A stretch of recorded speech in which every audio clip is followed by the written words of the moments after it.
jika Anda mengikuti seruan Nabi Kita berada di sebuah ambang sejarah. Hak muslim dengan muslim yang lainnya itu ada 6. diajak untuk berpikir tentang keturunan sebelum nikah.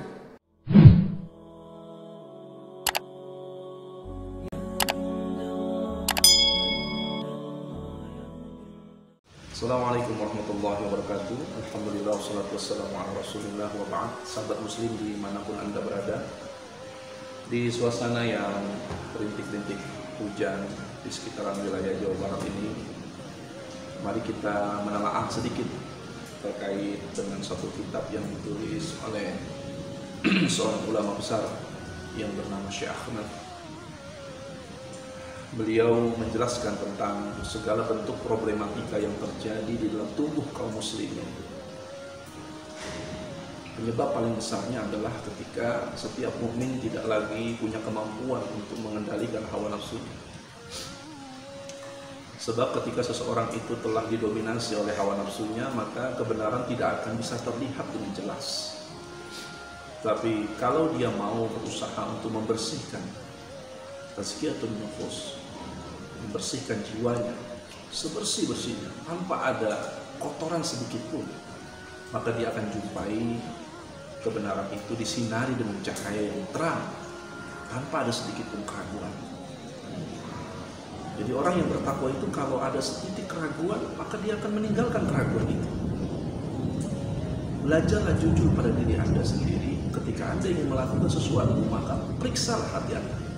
Apakah Anda betul-betul berada dalam satu ukuran keyakinan yang penuh, atau masih ada setitik keraguan? Ketika ada setitik keraguan, maka di situ adalah celah hawa nafsu untuk merusak amal kita.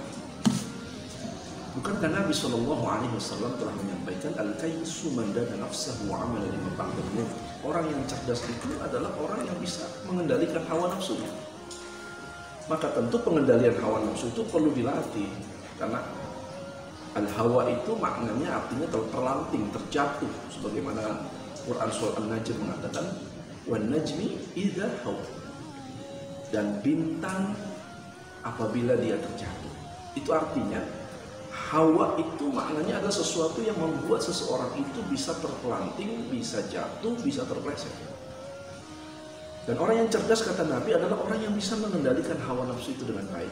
Nah, kitab ini menarik sekali. Beliau membagi ada setidaknya 4 penyebab, dampak, bukan penyebab, dampak dari jika seseorang tidak bisa mengendalikan hawa nafsunya. Yang pertama, kata beliau, orang yang terjebak pada hawa nafsunya, maka cenderung hawa nafsu itu mendorong untuk menghalang-halangi dari kebenaran. Itu yang disampaikan oleh beberapa ulama, misalnya dijelaskan dalam kitab Az-Zuhud. Imam Ibnu Al-Mubarak mengatakan, inna akhafa ma akhafa alaikum itsnatain tulul amal. Ada 2 hal yang paling saya takuti menimpa kalian, yaitu panjang angan-angan dan mengikuti hawa nafsu.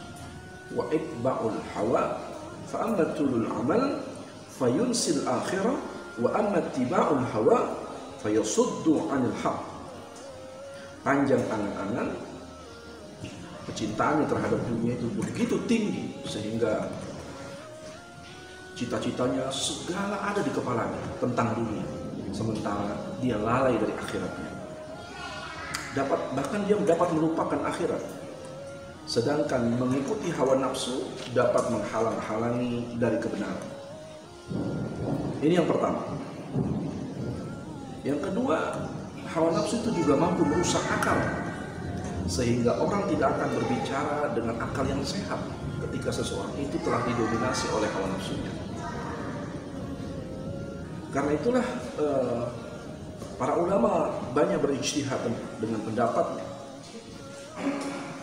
ketika dia mengatakan bahwa hawa nafsu bisa merusak akal. Insya Allah di lain kesempatan kita akan lanjutkan kembali apa-apa yang menjadi efek penyebab dari hawa nafsu yang dikedepankan. Assalamualaikum warahmatullahi wabarakatuh.